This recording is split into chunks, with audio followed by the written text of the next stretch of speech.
bom dia Brasil, como estamos hoje? Sei lá.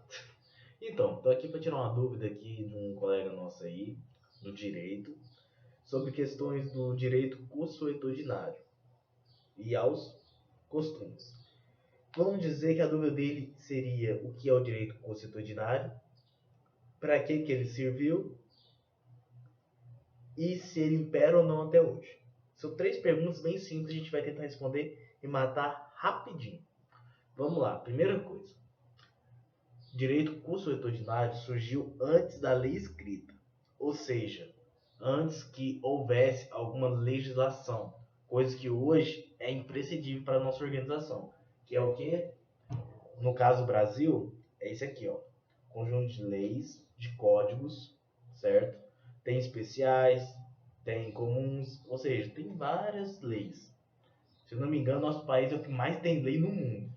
E para ser sincero, vou te falar, tem tanta lei, mas tanta lei, que teoricamente era para ser o Brasil era para ser o país mais desenvolvido, por assim dizer. Em 1916, as pessoas vinham para estudar nosso Código Civil. Em 1988, as pessoas vinham para estudar nossa Constituição, que foi considerada a mais linda do mundo. Mas isso é para outra história, vamos embora. Vamos voltar para as dúvidas do nosso amigo. Então, as dúvidas eram sobre o direito constitucionário, que sempre que houve antes da lei escrita. Mas então, o que acontece? Há muito tempo, as normas se organizavam nas sociedades. Então, as sociedades se organizavam de maneira que um elegia os líderes e os líderes tentavam formular formas de convivência. Ou seja, uma forma melhor de conviver sem que um tenha mais do que o outro, teoricamente. Mas é claro que não funcionava assim na época também. Nem hoje funciona, quando a gente é desenvolvido, né? Mas vamos lá. O que acontece é o seguinte: essas sociedades antigas eram baseadas em costumes e tradições. Ou seja, vamos dizer que essa lei verbal que é passada de tradição, que veio de uma base de costumes, ela é a lei consuetudinária. Ou seja, uma lei não verbal, quer dizer, uma lei verbal e não escrita com base nos costumes e passada de tradição. A tradição. Essa lei é consuetudinária. Quando eu falo tradição, é aquele negócio, passar de pai para filho, filho para neto, e vai embora. Bem, a lei escrita surgiu somente quando o homem começou a desenvolver a conversa, as ciências exatas. Ou seja, a lei escrita ela foi uma consequência de duas coisas. Primeiro, a questão do desenvolvimento dos saberes, por assim dizer, as ciências. E segundo, porque como a lei era verbal, não era escrita, nem todo mundo ia saber a mesma lei. Cada um ia ter um costume. Então poderia ocorrer de transgredi-la. Ocorrer não, velho. O povo transgredia mesmo sem dó nem piedade, depois do tempo. Então, por exemplo, vamos pensar assim. É costume não se pisar na grama de um jardim. Todos respeitam esse costume, não é, gente? Pois é, isso é bom. Ninguém pode pisar na grama do jardim, tranquilo. Mas aí passa um dia, alguém vai lá e começa a pisar nessa grama. É uma lei verbal, uma lei todo mundo sabe na cabeça. Mas na prática, a gente exerce? Não. Então o que a gente vai ter que fazer? Se a gente não consegue nos dominar verbalmente, vai ter que ter uma lei escrita e uma sanção para a gente poder ser dominado por ela. Olha que coisa mais show.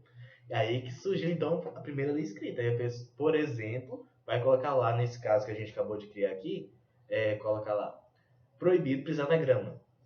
Se pisar, paga, por exemplo. É uma sanção, é uma forma, e a pessoa vai começando a levar a sério as coisas, né? Mas então, essa é a primeira pergunta dele. O que é e quando ocorreu? Então, ele ocorreu antes da lei escrita e ele é a construção de costumes através de uma tradição que é envolvido em uma sociedade. Beleza? Então esse é o direito constitucionário, ou seja, os povos da antiguidade do Egito tinham direito constitucionário, antes da escrita deles, que era avançada para a época. Tinha as pessoas da Ásia, entende? Então tem sempre isso. E vamos lá. Dá outro exemplo, né? Outro exemplo que permanece até os dias de hoje é as filas. Que as pessoas fazem sempre que vão ser atendidas, que vão conversar com alguém importante, essas coisinhas e tal. Não há lei que diga que a pessoa deve ficar numa fila. Mas a gente acaba ficando numa fila, não é, pessoal? Pois é. Mas aí vem uma coisinha muito linda chamada furar fila, onde as pessoas não respeitam as filas. Outro exemplo, catraca. Todo mundo sabe que tem que passar na catraca, mas vem algumas pessoas e pulam as catracas. Aí eu te pergunto, o que a gente faz? É isso aí. A gente tira o direito constitucionário, ou seja, a gente tira essa parte de costume, transcreve ela no papel, põe uma sanção. Aí vira a lei comum nossa. Beleza, respondidas as duas perguntas, tá tranquilo até agora. Agora vamos lá, vamos pensar mais um pouquinho. Bem, ele falou que se ainda há uma utilização da lei no direito constitucional do Brasil, bem, essa é uma pergunta difícil, porque aí a pessoa vai ter que pegar, sabe? E lá. Aonde, velho? Acho que é LIDB. Acho que é LIDB. Lei de Introdução às Normas do Direito Brasileiro. Antiga lei do Código Civil lá.